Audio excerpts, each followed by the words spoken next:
مشاهدينا الكرام، أهلا وسهلا بكم لهذا العرض الخاص الذي سنتناوله من خلاله قضية الرهبان السبع لتبحرين. 17 سنة, 17 ans après les faits, on évoque toujours les circonstances de la mort des 7 moines de Tibhérin. Alors, deux faits marquants propulsent aujourd'hui ce sujet au devant de la scène médiatique nationale et internationale. D'abord, la visite récente du juge français antiterroriste Marc Trévidic, qui a été reçu récemment par les autorités algériennes, et il compte également y revenir en 2014. Mais aussi l'autre fait marquant, c'est le film documentaire qui a été diffusé il y a moins d'une semaine à Alger à l'occasion du Festival international du cinéma d'Alger. Un film réalisé par le journaliste, écrivain et réalisateur Malik Aïtaoudia, en étroite collaboration de Séverine Labat, et qui a reçu récemment, également à l'occasion de ce festival, le premier prix du public. Nous recevons aujourd'hui en cette circonstance, bien sûr, le réalisateur Malik Aïtaoudia, vous êtes le bienvenu. Bonjour. Et nous recevons également Monseigneur Henri Tissier, Sayyid Henri Tissier, Sqouf el-Jazair Sabiqan. Vous êtes également le bienvenu sur le plateau de Nahar TV. Shukran. Shukran, merci. On rentre de plein pied dans le débat, dans le sujet. Malik Aïtaoudia, vous êtes réalisateur du film reportage. Vous venez de recevoir le premier prix, celui du public. Une autre distinction du film qui fait de ce film quand même une référence très importante par rapport à cette tragédie que nous avons tous connue en 1996. Oui, c'est la deuxième fois que le film est primé. La première fois, c'était à Marseille. Il a été primé, il a reçu le prix MET. Donc j'ai été à Marseille au mois de juin dernier et j'en suis revenu sain et sauf. Cette fois-ci, j'ai été primé à Alger. Je dois dire que cette distinction me va droit au cœur parce qu'Alger, c'est particulier. C'est la ville où je suis né, où j'ai grandi, où j'ai passé le bac, où je suis devenu un homme. Donc, cette récompense a un goût particulier, surtout que c'est le public qui l'a discerné. Et Monsieur Henri Tissier, vous avez certainement assisté à la projection du film. Ça vous replonge un peu dans les faits qui vous ont marqué en 1996. J'étais heureux d'abord de voir que le public était nombreux à cette projection et par conséquent aussi qui recevait le message de vie que nos 7 frères moines nous ont laissé, et de me trouver avec ce public pour vivre cet instant. Et d'ailleurs, je m'y trouvais assis à côté de M. Malik Aïtaoudia. Très bien. Alors, moi, je vais directement dans le vif du sujet. Malik, beaucoup de commentaires ont été faits concernant l'idée en elle-même, concernant ce reportage. Comment vous avez eu l'idée de réaliser quand même un film reportage qui, que je présume, il vous a pris beaucoup de temps? Pour ma part, l'idée a commencé à germer dès 1996, au moment où les moines ont été enlevés, assassinés. Je me suis dit, voilà, je suis algérien. Ces moines avaient la possibilité de partir, de se mettre à l'abri, de partir en France ou ailleurs, se mettre à l'abri et revenir éventuellement. Après la fin de la violence terroriste, ils ont fait le choix, en connaissant les dangers, de rester avec leurs voisins algériens et musulmans pour traverser la nuit algérienne. Comme Algérien, je l'ai ressenti comme une dette morale. Il faut leur rendre hommage. À l'époque, je ne savais pas quelle forme pourrait prendre cet hommage. Ça aurait pu être un article, un livre, un film. Il se trouve que je suis réalisateur de documentaires. Donc très vite est venue en moi l'idée de réaliser un documentaire, une enquête sur les circonstances, sur leur vie d'abord, les circonstances de leur enlèvement, de leur détention et enfin de leur assassinat. Il se trouve que mon amie Séverine Labat, qui est chercheur au CNRS, a elle-même commencé à enquêter sur cette histoire. Et lorsqu'on a réalisé Autopsie d'une tragédie entre 2001 et 2003, on s'est dit qu'on allait travailler ensemble sur l'histoire des moines, donc de 2001 ensuite jusqu'à 2013. Voilà, ça fait beaucoup d'années pour pouvoir vraiment raconter cette histoire du début à la fin, en rencontrant le maximum d'acteurs et de témoins directs. C'est-à-dire que la règle que nous nous sommes imposée, c'est pas d'aller voir le cousin du voisin, de la sœur, de celui qui peut-être a vu l'ours. Nous avons été voir ceux qui étaient en relation avec les moines, ceux qui étaient au maquis, ceux qui les ont cherchés, ceux qui ont essayé de négocier leur libération, en leur posant à chaque fois des questions factuelles que les faits. Qu'est-ce que vous avez fait? Qu'est-ce qu'il vous a dit? Qu'est-ce que vous lui avez dit? Et ce n'est qu'à partir de ce travail qui a pris des années que nous avons reconstitué leur histoire, leur itinéraire, et qu'ensuite nous l'avons mise en image. Et ça a commencé juste après, quelques mois après leur assassinat? Le début de l'enquête, oui, mais la réalisation, c'est-à-dire de ce film à proprement parler, ça a commencé en 2000. On a commencé avec France 3, c'est-à-dire le projet a commencé à jamais avec France 3 en 2011. 2011. Mais entre-temps, auparavant, vous avez recueilli des informations, vous avez pris vos contacts. Voilà. Chacun, et à chaque fois que quelqu'un faisait une avancée dans l'enquête, il allait voir l'autre pour partager les résultats de l'enquête. S'il y avait des doutes, s'il y avait des précisions, on repartait systématiquement. Et d'ailleurs, c'était le premier film qui a été réalisé à ce propos. Bon, enfin, je vous remercie de penser que c'est le premier film. Il y en a eu d'autres, mais qui n'avaient pas... par rapport à la qualité des témoignages, qui n'avaient pas... Oui, les autres, c'était plus des mises en image de théories complotistes.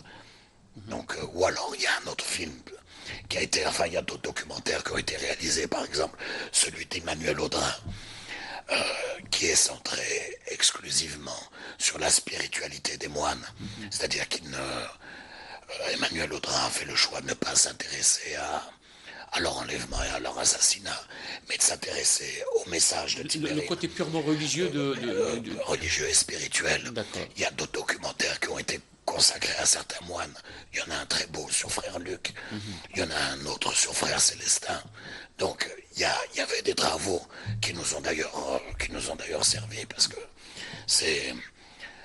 Pour pouvoir réaliser un documentaire comme celui-là, il y a l'enquête, entre guillemets, judiciaire, journalistique, mais il y a d'abord des hommes.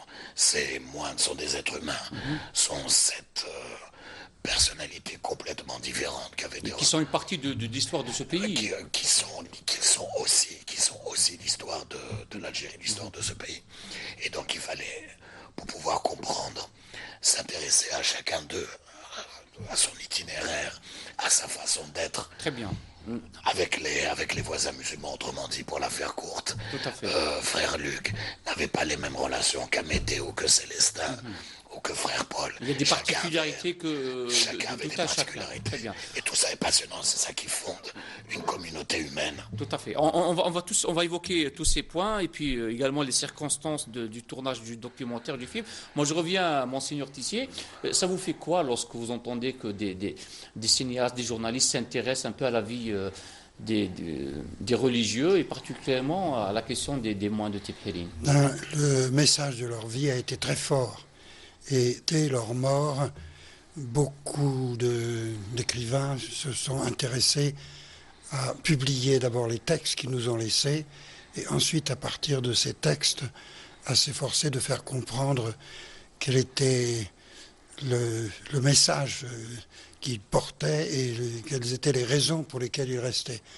Si bien qu'il y a déjà eu au moins 20 ou 25 ouvrages qui ont été publiés, soit à partir des textes des moines, soit en réfléchissant sur leur vie.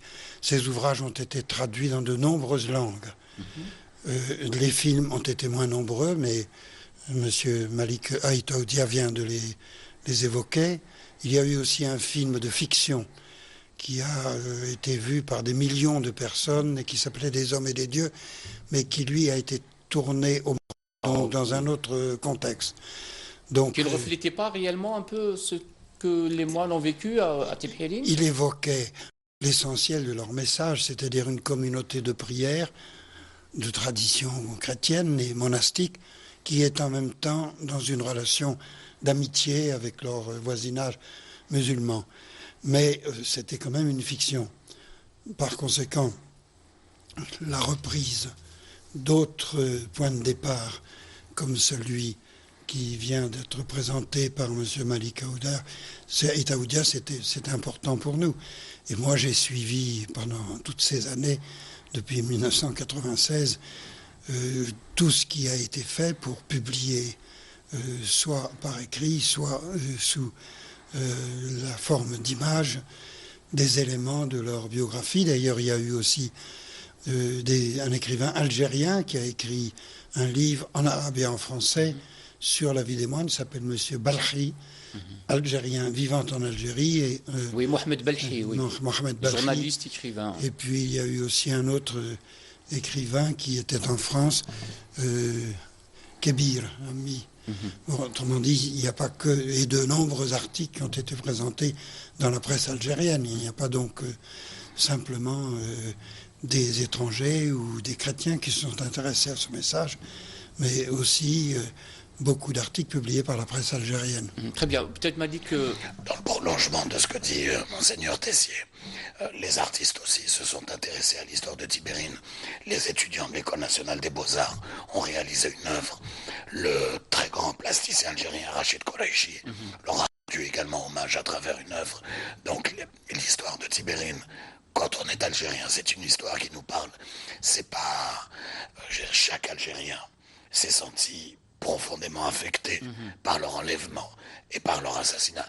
Qu'ils les connaissent directement ou non, c'est de savoir, parce que chacun connaît les Algériens, de savoir que en Algérie, sur nos terres, on a pu enlever des innocents, des chrétiens qui sont venus pour prier, pour partager leur vie avec les Algériens, a été très mal ressenti par l'écrasante majorité de la population algérienne. D'où d'ailleurs cet engouement, cet accompagnement pour partager la douleur avec tous ceux qui ont compati à... Tout à fait. Ouais. Et c'est une des raisons, par exemple, pendant le Festival international du cinéma d'Alger, qui explique le fait que beaucoup d'Algériens sont venus. Oui, tout à fait. La salle était pleine. Assister à la projection du film, oui. C'est aussi peut-être pour ça que j'ai eu le prix du public. C'est l'attachement des Algériens envers les moines de Tibérine qui a fait que... Moi, je reviens à M. Henri Tissier. Je lui dirais, est-ce que ça vous fait quoi aujourd'hui, le fait qu'on évoque ces moines qu'on peut qualifier de martyrs? Vous les avez connus? Je vais vous répondre, mais je veux aussi donner une précision, puisque M. Malik Aouda a évoqué les artistes qui se sont efforcés d'illustrer le message des moines, et il a évoqué des étudiants des beaux-arts. Il y en a un qui est maintenant tout à fait confirmé dans sa profession comme sculpteur, et qui s'appelle Grein, et qui vit en Allemagne. Il a un projet qu'il est allé discuter avec mon successeur, l'actuel archevêque d'Alger, Monseigneur Aleb Bader, et avec la petite communauté qui vit en ce moment à Tibarine, pour dire que cette réaction a été portée non seulement par des écrivains, mais aussi par des artistes. Il y a eu également un autre artiste algérien, M. Dokman, qui a donné 7 tableaux qui sont dans la cour du monastère qu'on appelle le cloître. Et moi, personnellement, vous me demandez ce que cela me fait, comme j'ai connu chacun de ces moines, que je les ai accompagnés, que pendant la période grave, ils m'ont demandé de monter à chaque fois pour réfléchir avec eux leurs décisions. Par exemple, à la suite de la première visite d'un groupe armé qui a eu lieu au soir de Noël 1993, et visite qui suivait l'assassinat 10 jours avant de 12 Croates qui travaillaient à faire une conduite forcée vers un barrage à Tamesguida. À chacune de ces occasions, j'étais invité, soit pour un dialogue avec la communauté tout entière, soit même à 2 reprises, à la demande du prieur, du responsable. J'ai été invité à recevoir individuellement chacun des moines. Et comment ils ont vécu cette situation? Vous avez certainement évoqué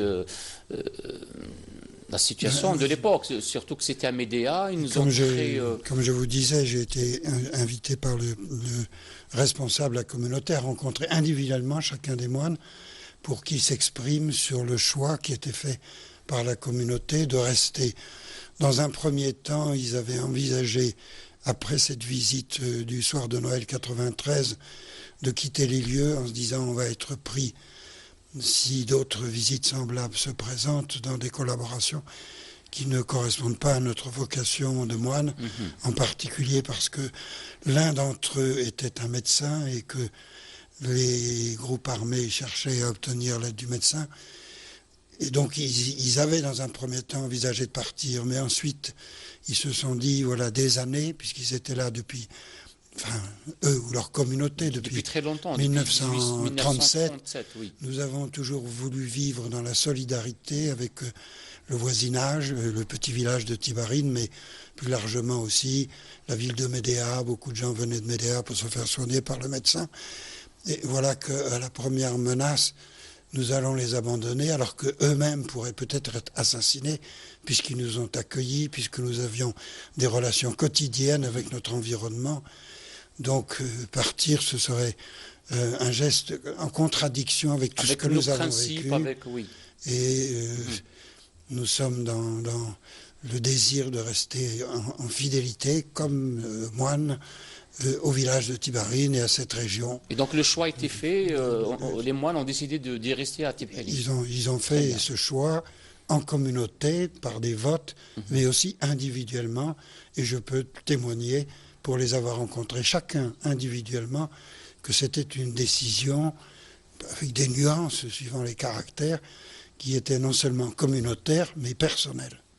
Très bien. Alors moi je reviens à Malik, le film, le reportage, le film reportage, ça a duré quand même plusieurs années. Mais vous vous êtes déplacé en France, vous êtes déplacé ici à Alger, vous êtes parti à Médéa. Vous avez également rencontré un des rescapés des 12 Croates, des Croates qui ont été assassinés. J'imagine que vous êtes parti en ex-Yougoslavie. À Zagreb. À Zagreb, très bien. Et là, vous êtes rentré de plein pied dans la réalisation. Une fois que vous êtes rentré, ça vous a, est-ce qu'à un certain moment vous avez dit que je vais pas aller au fond des choses, je vais me limiter à certains aspects du film, ou alors vous avez pris le train en marche et vous avez assuré directement le... Non. Toutes ces questions, on se les pose avant de commencer. Une fois qu'on a commencé, on sait qu'on ira jusqu'au bout, parce que si on commence et qu'on est prêt à le faire, avec Séverine, on a réfléchi. Donc ensuite, il y a eu une discussion qui a été menée avec France 3, qui est le premier diffuseur du documentaire, donc avec la direction des documentaires de France 3.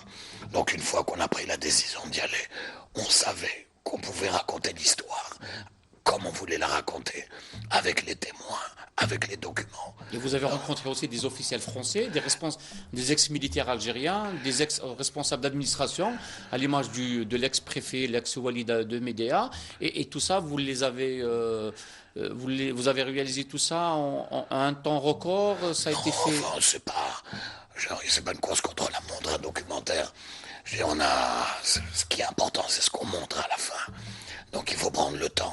Il faut prendre le temps de le faire.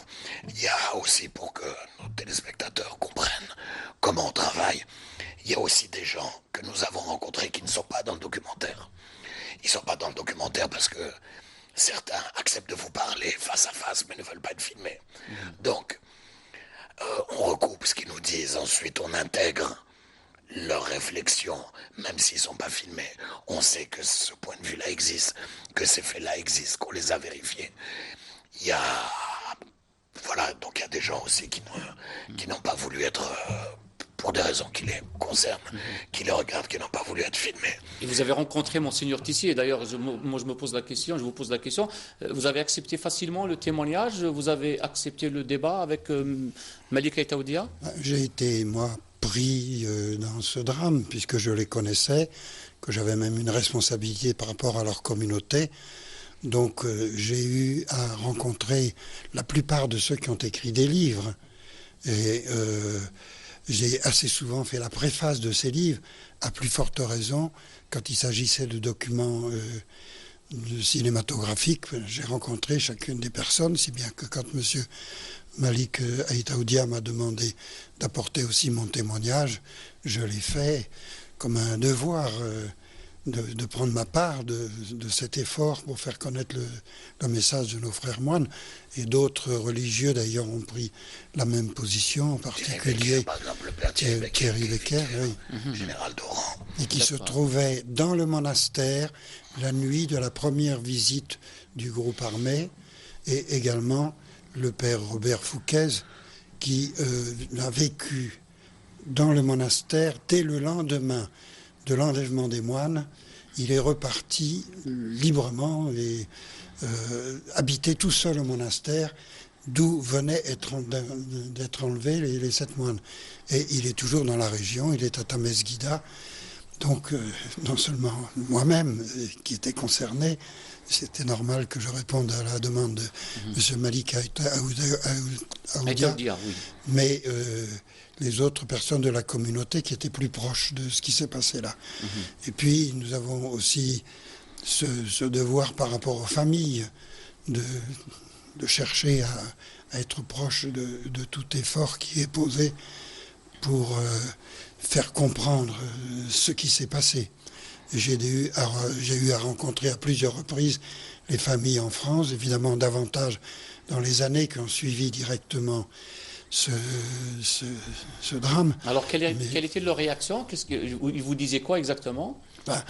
Les familles, elles ont toutes compris, parce qu'elles connaissaient le membre de leur famille qui faisait partie de la communauté, que c'est une décision de fidélité à leur vocation monastique et au peuple algérien qu'ils avaient librement prise, et que par conséquent le drame qui les touchait et qui les atteignait très profondément, puisque c'était un proche, un fils, un frère, un ami, un neveu qui était emporté par cette violence, mais en même temps ils ont respecté le choix qui avait été fait par les membres de leur famille, car ils les connaissaient tous. Absolument. Et d'ailleurs, beaucoup de familles avaient eu l'occasion de visiter le monastère de Tibarid.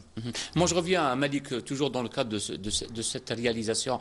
Je disais tout à l'heure que vous avez rencontré des officiels français, des responsables algériens, des ex-responsables militaires algériens, des hommes de religion, à l'instar de Henri Tissier, mais vous avez également rencontré, vous avez interviewé des anciens du GA, des gens, des repentis.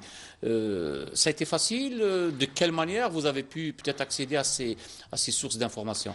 Alors, je dois préciser que certains sont repentis, d'autres ne le sont pas. Ils ont fait de la prison. Ils ont été libérés, donc une fois qu'ils ont payé leur dette vis-à-vis de la société algérienne, ils sont libres. Et c'est dans ce cadre-là que j'ai pu les rencontrer. Est-ce que c'est difficile?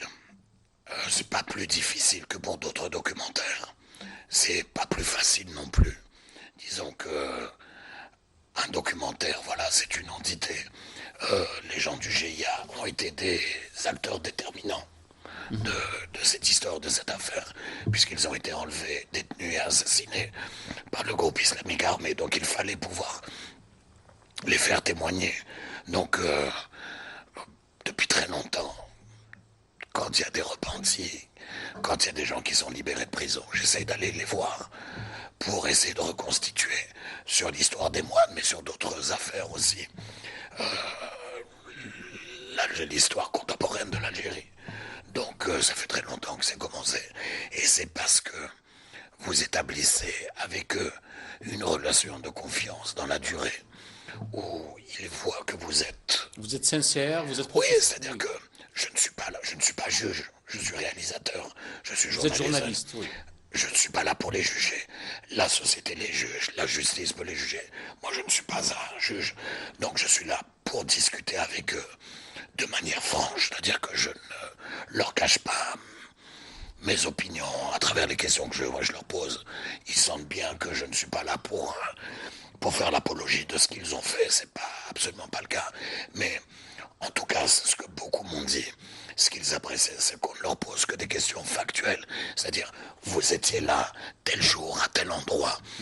Qu'est-ce qu'il vous a dit? Vous avez vécu, voilà. C'est-à-dire qu'ils ont vécu l'enlèvement, ils ont vécu le drame en lui-même. C'est aussi pour eux une manière d'exorciser ce qu'ils ont fait. Parce qu'ils n'ont pas souvent l'occasion non plus d'en parler. C'est une occasion de revenir sur ce qu'ils ont fait. Donc c'est pour ça qu'ils acceptent au bout d'un moment de parler, de se raconter.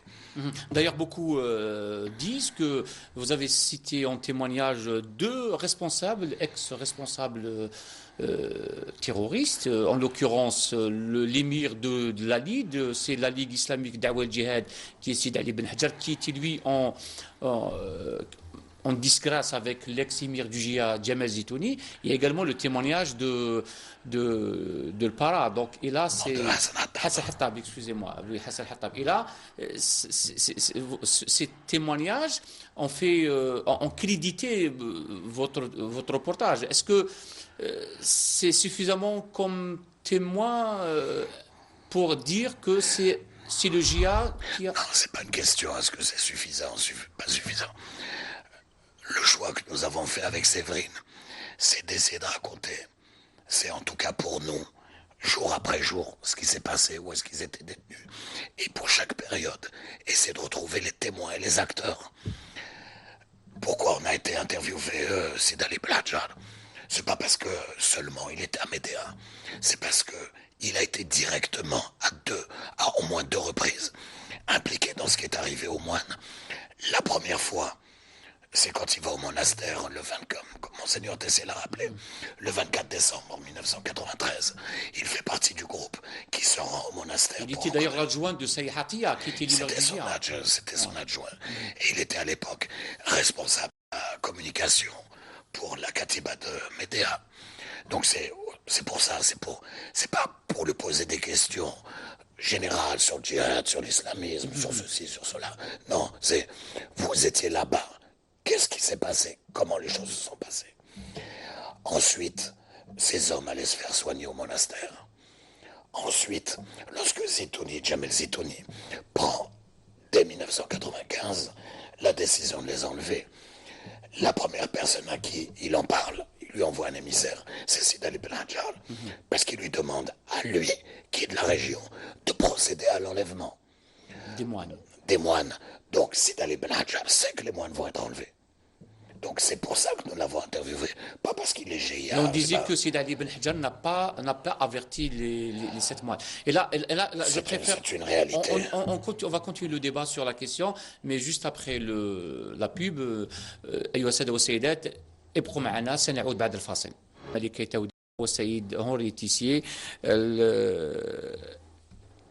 qui était l'évêque d'Alger à cette époque-là. Très bien. Alors moi je reviens à la question que je vous ai posée dans la première partie. Je disais tout à l'heure, M. Taoudia, que M. Sid Ali Ben Hajar on dit qu'il n'a pas pris l'initiative d'avertir les 7 moines de Tibhirine lorsque Jamal Zitouni a décidé de les enlever. Est-ce que vous l'avez rencontré? Est-ce que vous lui avez posé la question aussi? Oui, bien sûr que je lui ai posé la question. Et quelle était sa réponse? Il ne les a pas prévenus. Il a pensé à les prévenir, mais il ne l'a pas fait. Il aurait pu le faire, mais bon, peu importe, c'est pas... Et je parle sous le contrôle de Monseigneur Tessier. S'il les avait prévenus, il serait parti. Autrement dit, ça fait partie. Et c'est pour ça qu'il était important pour nous, Séverine et moi, d'étudier, d'essayer de comprendre qui étaient ces moines. Les moines n'étaient pas suicidaires. C'est-à-dire qu'en faisant le choix de rester à Tibhirine, ils partageaient les dangers de l'ensemble de l'Algérie. Mais si on les avait prévenus à un moment, demain, vous allez être attaqués, vous risquez votre vie, ils seraient partis. Ils n'étaient pas là pour mourir, mais pour partager le quotidien, le vécu des Algériens. Mais si on les avait prévenus d'une attaque imminente, ils ne l'auraient pas attendu en espérant mourir. C'était pas du tout le sens de leur démarche. Ils n'étaient pas suicidaires. C'est important à rappeler. Maintenant, pour revenir à Sid Ali Ben Hajar. Est-ce qu'il regrette? Est-ce qu'il vous a quelque part exprimé un certain regret de ne pas avoir pris cette décision, cette initiative, d'autant que Sid Ali Ben Hajar était le maire, enfin l'émir adjoint de Saïd Hatia, et à l'époque, en 93, il y a eu quand même un accord tacite entre les deux parties. C'est de ne pas les agresser, entre guillemets, et en contrepartie, les moines pour éventuellement prêter assistance, du moins sur le côté purement médical. Alors, il faut que les mots soient précis, parce que sinon ils sont interprétés. Donc, effectivement, il a accompagné Sayar au monastère. Ils ont discuté avec les moines et ils ont pris, vous pensez bien que les moines n'avaient pas le choix, ils ont pris les ordres de les tuer. Mais il ne faut pas oublier que ce sont les mêmes hommes qui ont trucidé 12 Croates quelques jours avant. Donc, ce n'est pas par bonté d'âme, c'est parce qu'ils pensaient qu'ils pouvaient avoir besoin des soins de frère Luc qui les ont épargnés. C'est pas parce qu'ils considéraient qu'on ne pouvait pas tuer des moines. À partir du moment où ils ont donné leur parole, qu'ils ne les toucheraient pas, ils se sentaient, disent-ils, engagés par cette parole. Mais ce sont les mêmes hommes qui ont tué 12 Croates et qui ont tué énormément d'Algériens. Donc, il ne faut pas non plus les faire passer maintenant pour des anges. Donc, c'est pas parce que Sidi Ali Belhadjar n'a pas voulu participer à l'enlèvement des moines que ça fait de lui un ange maintenant. Donc, je veux que les choses soient, de ce point de vue-là, très claires. Pour poursuivre, donc, Jamel Zitouni a envoyé un autre groupe, puisque Belhadjar, l'émir de la région, a refusé, il a envoyé un autre groupe. Faut-il rappeler aussi que Jamel Zitouni a succédé à Chérif Gouasmi, qui a été éliminé un mois, 2 mois avant. Non, alors Gouasmi a été éliminé en septembre 1994. L'affaire des moines se situe en 1996. Donc il est devenu émir national, Jamel Zitouni. Il y a eu un intermède avec une succession difficile et ensuite il a été remplacé par Jamel Zitouni est devenu l'émir national. Le soir de l'enlèvement, Jamel Zitouni a pris la défection de Sidi Ali Belhadjar comme une trahison. Et dans ces cas-là, son réflexe est de se venger. Et il s'est vengé sur la famille de Sidi Ali Belhadjar. Oui. Donc, en l'occurrence, pour être précis, sa belle famille, la famille de son épouse. Donc, ils ont attaqué la nuit de l'enlèvement un petit hameau, un haouch, où ils s'en sont pris à la famille Ben Mouloud. Donc, ils ont tué plusieurs personnes. Et ils en ont enlevé. Et c'est parce qu'il y a eu un survivant qu'on peut avoir des éléments sur les lieux de détention des moines. Et c'est pour nous, c'était très important. Donc à partir de là, de reconstituer l'endroit où les moines ont été enlevés et ont été détenus pendant les premières heures après leur enlèvement. Et je vous dis que c'est important parce que lorsqu'on étudie ensuite toutes les hypothèses, c'est ce qui a permis à Armand Veilleux et à d'autres personnes de déposer plainte en France en 2002. C'est suite à la publication d'une interview dans Libération d'un sous-officier déserteur de l'ANP, un sous-officier Abdelkader Tira, qui racontait qu'il avait vu les moines dans une caserne à Blida juste après leur enlèvement. A priori, il pourrait avoir raison, il pourrait dire la vérité, sauf qu'il y a des témoins qui les ont vus ailleurs. Donc ça pose un problème, et ça pose tellement un problème que ce même Abdelkader Tira dit aujourd'hui, reconnaît aujourd'hui, qu'il n'a jamais vu les moines. Tout à fait. Après leur enlèvement. Donc c'était juste un mensonge. Très bien, on revient à cette question, mais moi je reviens à Monseigneur Tissier. Vous m'avez dit, on n'a pas avant qu'on entre dans les studios, que vous avez rencontré vous devez rencontrer les moines 3-4 jours avant leur enlèvement. Et c'est une simple visite de courtoisie, ou alors c'est également pour peut-être les convaincre à quitter le monastère? Ce n'était pas 3 ou 4 jours. Avant, c'était après. Après. Dans les monastères, il y a un responsable qui est élu. Ce responsable est élu pour une période donnée. Et le responsable de cette époque, c'était le père Christian de Chergé, et il arrivait au bout de son mandat. Il devait donc être réélu par ses frères le dimanche qui a suivi. Ils ont été enlevés dans la nuit du mardi au mercredi 26-27 mars 1996, et moi je devais monter le samedi pour être avec eux le dimanche au moment où ils allaient faire cette réélection. Je tiens d'ailleurs à signaler qu'ils étaient si conscients que le danger était imminent qu'ils avaient permis à cette date-là, du 26, 27 et 28, à un groupe de chrétiens, prêtres religieux, religieuses, qui s'intéressaient au dialogue islamo-chrétien, de venir faire leur rencontre à Tibarine. Et ces personnes une quinzaine de personnes, étaient dans le monastère quand les moines ont été enlevés. Or, ils n'avaient pas donné cette mission de faire des réunions de cette sorte depuis 3 ans. Ça c'était en 96, depuis 93 évidemment, après la première visite. Et là, ils avaient l'impression que la situation localement s'était détendue. Il leur avait permis de venir. Ce qui prouve bien qu'ils n'avaient pas du tout conscience qu'un danger nouveau se présentait. Et ils ne vous ont qu'un moment exprimé une certaine crainte non, depuis crainte, 93, non, 3 années après? La crainte, elle avait été exprimée en 93, après la première visite du groupe armé, dans la nuit de Noël du 24 décembre. C'est là où ils se sont demandé s'ils devaient partir ou rester.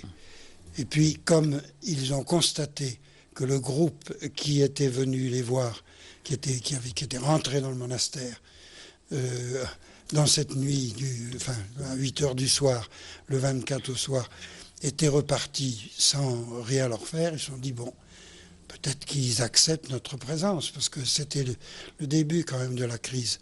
Et ensuite, les choses ont évolué, Saya Atiyah a été tué, et Sidi Ali Belhadjar a constitué un autre groupe qui avait d'ailleurs une attitude un peu différente, et c'est lui qui, à plusieurs reprises, a envoyé des membres de son groupe se faire soigner par le médecin qui était là. Le médecin, lui, il a considéré comme tout médecin, devant un blessé, il doit d'abord le soigner. Bon, et il l'a soigné. Et donc, le fait qu'à plusieurs reprises, ils soient venus faire soigner des blessés de leur groupe, ça leur a donné une certaine confiance. Et cette confiance s'est manifestée dans le fait que dans cette nuit du 26 au 27 mars 1996, où ils ont été enlevés, ils avaient accueilli ce groupe d'une quinzaine de personnes qui se trouvaient dans une autre partie du monastère. Oui. Et est-ce que le groupe armé savait qu'ils étaient là ? Ou est-ce qu'ils se sont contentés d'enlever les 7 moines? Ils ont ciblé leurs victimes, parce qu'on leur avait demandé d'enlever 7 moines alors qu'ils étaient 9. Oui. Ce qui fait que 2 d'entre eux sont restés et un est toujours vivant maintenant au monastère qui a été transporté à Midelt au Maroc. Est-ce que, je ne sais pas, ma question, elle risque pas de vous choquer, mais juste pour vous dire, est-ce que vous regrettez de ne les avoir rencontrés avant leur enlèvement? Vous savez, il faut se remettre dans la situation de l'époque. Il n'y avait pas que les 7 moines qui étaient menacés. Il y avait 37 millions d'Algériens à cette époque-là.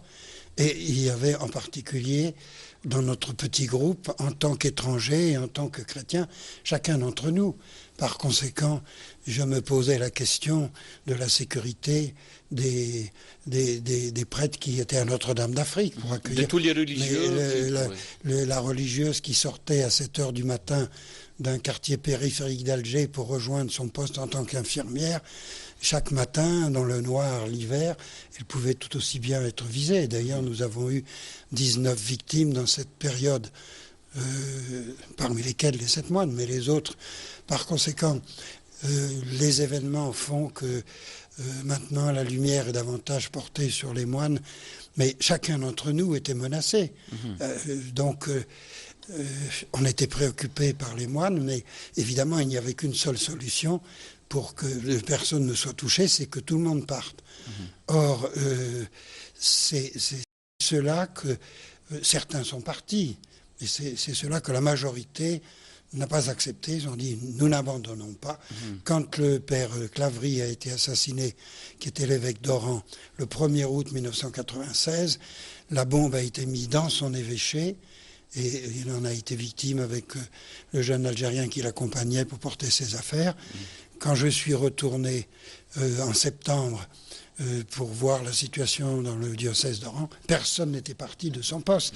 Or, on ne savait pas en septembre 1996 si on allait encore être victime. Il y avait aussi l'assassinat des 4 pères blancs de Tizi Ouzou, le père Charles Decker, c'est les 3 autres religieux qui étaient avec lui. Et moi, je reviens un peu à une autre question, avant de donner la parole à Malika Itaoudia. Est-ce que ça a été très dur pour vous de vivre cette période d'enlèvement, surtout que beaucoup de zones d'ombre juste après leur enlèvement? Ça a été comment? Vous avez vécu comment cette période? On n'a pas commencé d'abord par avoir la souffrance de nos propres victimes. On a eu la souffrance de la mort et de l'assassinat de beaucoup d'amis algériens. Les premières victimes de la communauté chrétienne parmi les prêtres religieux et religieuses, c'était le 8 mai 1994, avec un religieux qui était dans la Casbah et une autre religieuse. Mais bien avant cette date-là, 92, 93 et le début de 94, on avait beaucoup d'amis algériens qui avaient été victimes. On accompagnait les familles au cimetière, pour ne citer que quelques noms. Le professeur Boussepsi s'occupait des handicapés, il travaillait avec nous pour les handicapés. J'avais dîné avec lui 15 jours avant qu'il ne soit assassiné. Le professeur Belkhenchir, qui était pédiatre et qui travaillait à Birtraria, il était à dîner chez nous une semaine avant qu'il ne soit assassiné. Le docteur chirurgien dentiste Aslaoui, je l'avais rencontré peu de temps avant. Autrement dit, nous étions tous, comme tout le peuple algérien, devant cette violence.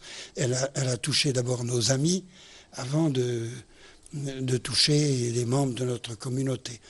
Donc on vivait cette souffrance avec tous les autres. L'un des premiers qui a été assassiné, comme vous le savez, c'est Tahar Djaout. Tahar Djaout, il venait assez souvent rendre visite à la petite communauté chrétienne de Bellecour, où il y avait le père Scotto, visite d'amitié, jouer aux cartes, etc. Autrement dit, ces violences, on les a souffert d'abord dans la vie d'amis algériens, de tous les quotidiens, Algériens, et puis ensuite on a eu ces attaques, dont celle que vous venez d'évoquer, des 4 pères blancs qui se trouvaient à Tizi Ouzou, qui ont été assassinés le 27 décembre 1994, probablement en lien avec ce qui venait de se passer, le détournement de l'avion, et 4 personnes parmi ceux qui avaient fait ce détournement ont été victimes de la violence à Marseille. Il y a eu cet assassinat le lendemain. On a pensé que c'était en lien avec cet enlèvement. Très bien. Moi, je reviens à Malik. Beaucoup d'écrits de presse, de commentaires. On fait état d'une gestion franco-française de l'enlèvement des moines de Tibhilin. Beaucoup disent que aussi la partie française a quelque part une part de responsabilité dans la manière avec laquelle ils sont rentrés en contact avec les éléments du JA, comment ils ont pu négocier clandestinement avec des émissaires du JA qui étaient eux en contact avec Jamal Zitouni. Vous avez évoqué ça, vous avez d'ailleurs interviewé l'ancien ministre de l'Intérieur, Charles Pasqua, l'ex-préfet de Var. Voilà. C'est Marcani, tout à fait. Et donc, est-ce que vous créditez cette thèse? Ce sont des faits. Ce sont des faits que Jean-Charles Marcani, à la demande de Jacques Chirac, a essayé de mener une négociation secrète. Il ne l'a pas faite, cette négociation, à l'insu des autorités algériennes, parce qu'avant de la commencer, il savait qu'il ne pourrait rien faire en Algérie sans les autorités algériennes. Il a informé l'armée algérienne de sa démarche. En l'occurrence, le général Smaïl Lamari, qui conduisait une partie de la lutte antiterroriste, donc il l'a tenu informé de ses démarches. Smaïl Lamari lui a demandé de ne pas rencontrer le GIA sur le territoire algérien pour des raisons de souveraineté. Donc les rencontres se sont faites à Marseille, à Toulon, en Tunisie, avec l'émissaire de Jamel Zitouni. À un moment, le Premier ministre de l'époque, Alain Juppé, a appris que des négociations secrètes avaient lieu et il a considéré que ces négociations n'avaient pas lieu d'être et il a mis un terme à ces négociations. Donc voilà, c'est ça l'histoire.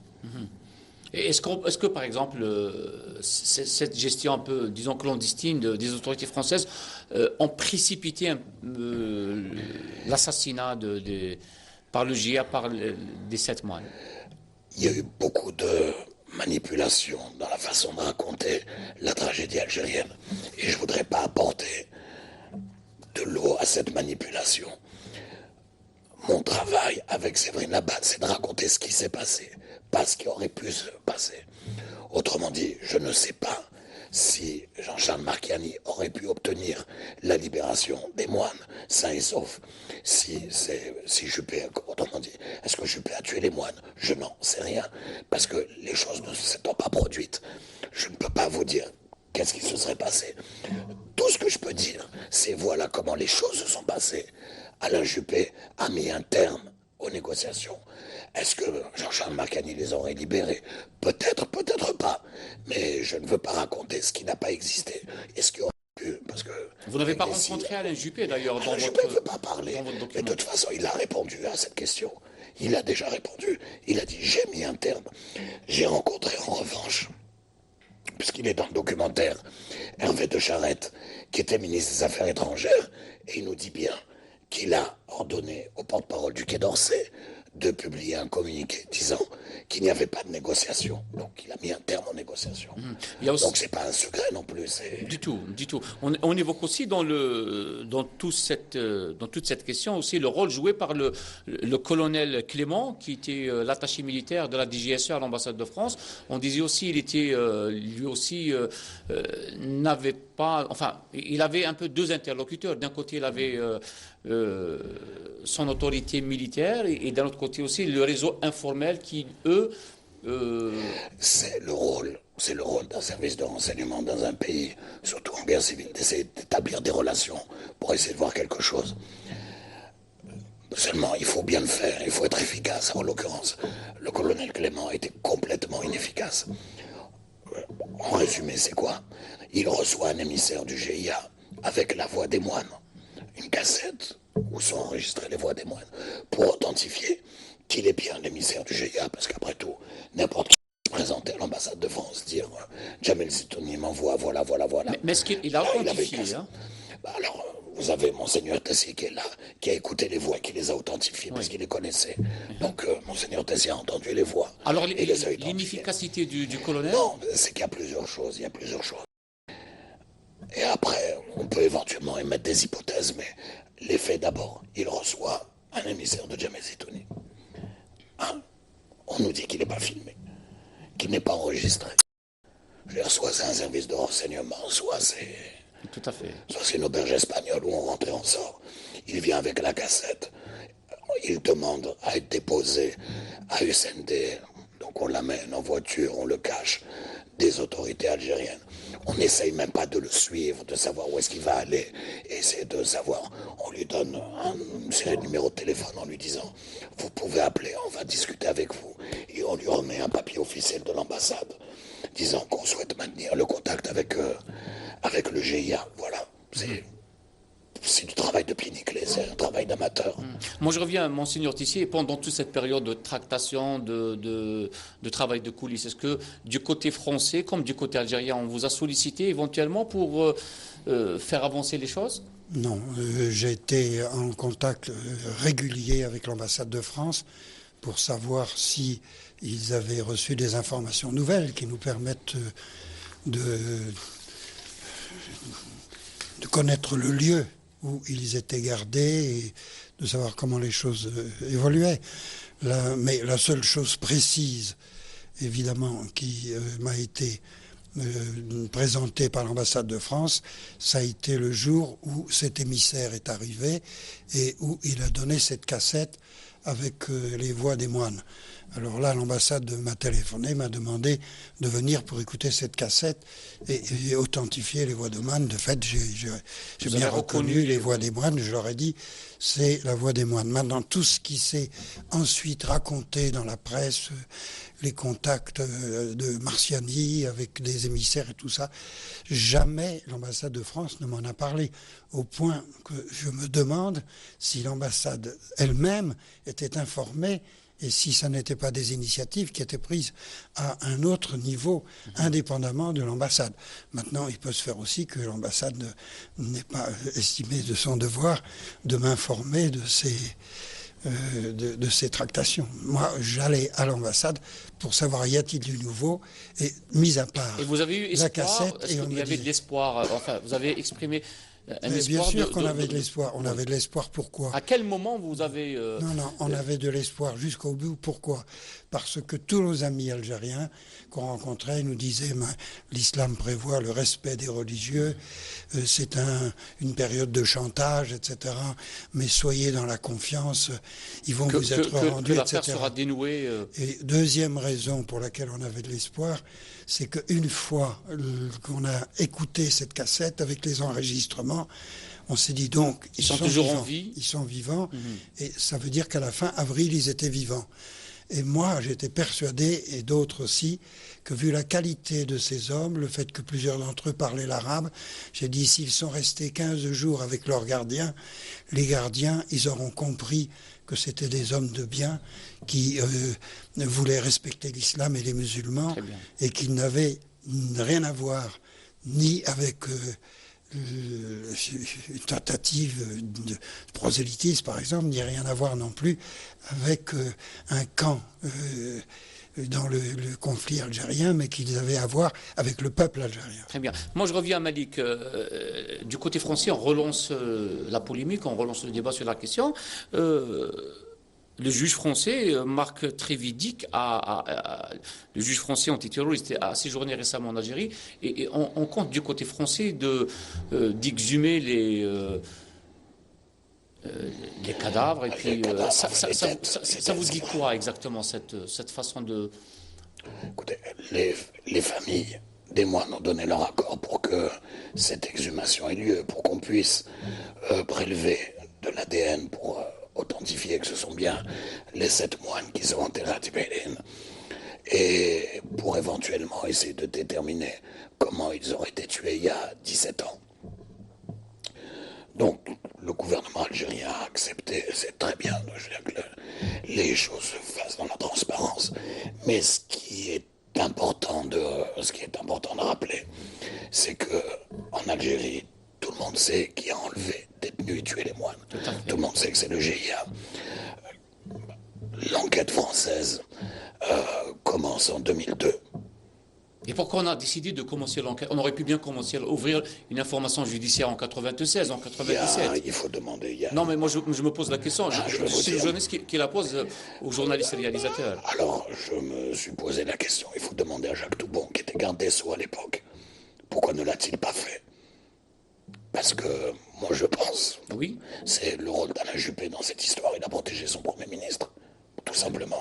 Donc, pendant des années, les Français n'ont pas voulu enquêter sur l'enlèvement et l'assassinat des moines. Pendant des années, ils ne l'ont pas fait. Lorsque certains ont estimé qu'il était possible d'accuser les autorités algériennes, ils se sont dit, on va relancer l'enquête. D'autant plus que si on avait décidé d'exhumer les cadavres en 97, 98, on aurait peut-être... Vous savez, tout ça repose sur des mensonges. Tout ce qui se dit, je ne parle pas du juge Trévidic, ce qui se dit dans la presse et ce qui est colporté par une secte qui veut faire de l'armée algérienne de l'Algérie le responsable de l'enlèvement et de l'assassinat. Grosso modo, c'est quoi? On va le faire simple. Vous avez des gens qui vous disent c'est l'armée algérienne qui les a enlevés. C'est Abdelkader Tira. Aujourd'hui, même ceux qui le soutenaient à l'époque disent que c'est un menteur. Je parle d'Armand Veilleux. Il dit aujourd'hui que c'est un menteur, oui, que ce qu'il raconte ne tient pas la route. Ensuite, il y a eu la thèse Bush-Walter. Bush-Walter, c'est dire qu'ils ont été tués par accident.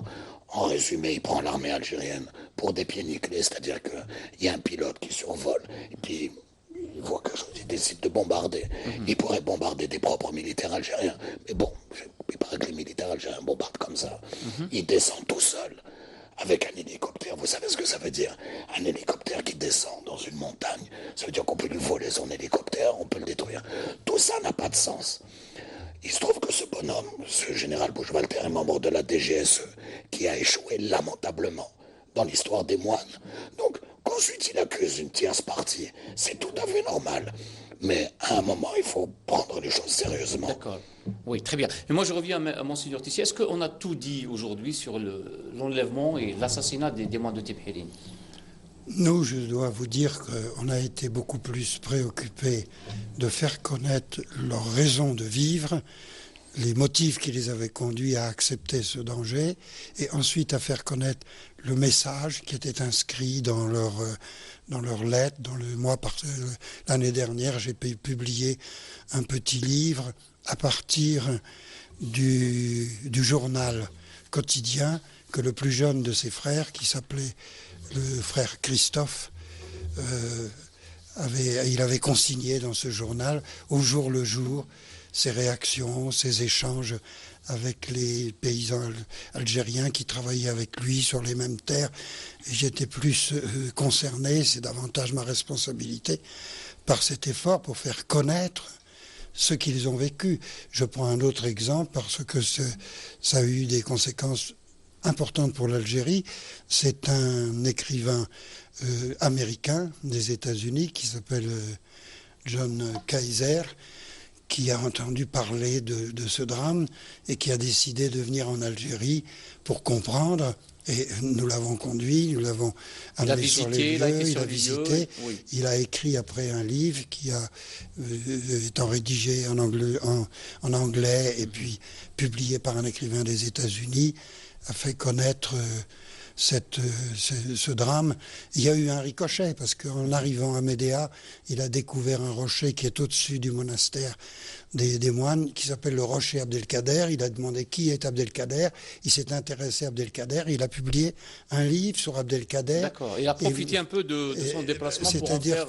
Il a découvert l'Algérie, et en découvrant l'Algérie, il a découvert Et en ce moment même, vous avez des structures algériennes qui s'occupent de mettre un programme éducatif qui a été mis en place dans la ville d'El-Kader par ce monsieur John Kaiser sur justement le respect des uns des autres, etc. Très bien. Alors moi, peut-être je termine avec une toute dernière question. Je vous demande d'être très, très bref. Est-ce qu'aujourd'hui, la polémique, il y aura fin de cette polémique concernant la mort des mois des Tibhirine? Très brièvement, Malika Itaoudia. Je ne crois pas à la fin de la polémique, parce que beaucoup ont fait de cette polémique un fonds de commerce. Oui. Donc continuons, mais à un moment, il va être de plus en plus difficile d'entretenir la polémique sans être vraiment ridicule. Très bien. La même question, Monseigneur Tissier. Moi, je vous dis, ce qui me concerne davantage, c'est le message de la vie de ces moines. Et de ce point de vue-là, je remercie aussi Malika Itaoudia parce que avant de passer à la deuxième phase, qui était d'essayer de donner la parole à ceux qui ont joué un rôle dans ce drame, en éliminant les moines, il a montré la vie de cette communauté dans son lieu. Et je pense dans son vécu quotidien. Dans son vécu quotidien et sa relation avec le voisinage. Bon, donc moi, c'est ça qui m'intéresse, c'est l'accueil et la manifestation de ce message qui a un sens pour la relation entre chrétiens et musulmans dans le monde actuel. Très bien. Pour ma part aussi, moi je vous remercie beaucoup, Monseigneur Tissier, de nous avoir honorés, d'avoir accepté notre invitation. Je vous remercie également, Malika Itaoudia, d'avoir accepté notre invitation et d'avoir également pris part à ce débat très intéressant qui reste toujours d'actualité. Je tiens à rappeler que vous êtes journaliste réalisateur du film documentaire intitulé Le martyr des 7 mois de Tibhirine. Tout récemment, il a reçu une autre distinction qui est à l'occasion du Festival international du cinéma d'Alger. Vous avez reçu le prix du grand public, c'est ça? Encore une fois, je vous remercie beaucoup de nous avoir honorés. Monseigneur Tissier, encore une fois, merci. Min jihati ayyuha السادة والسيدات نشكركم وإلى اللقاء في حصة قادمة.